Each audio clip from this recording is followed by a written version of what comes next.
ছেলেদের বন্ধুত্বগুলোতে আমি বরাবরই মুগ্ধ হই। ওদের বন্ধুত্বে না কোনো ভনিতা থাকে না, স্বার্থ থাকে না।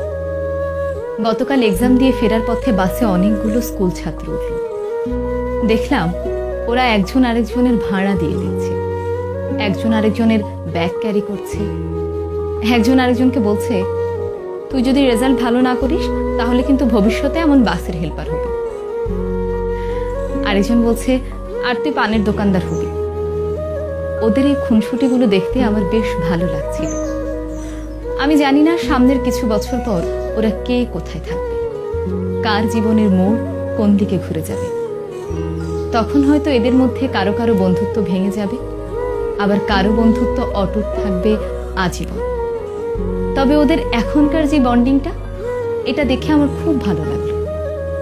ওরাও হয়তো একটা সময় পর এই সময়টাকে অনেক মিস করবে। তবে যে যাই বলুক না কেন, ছেলেদের বন্ধুত্বগুলো অদ্ভুত রকমের সুন্দর হয়।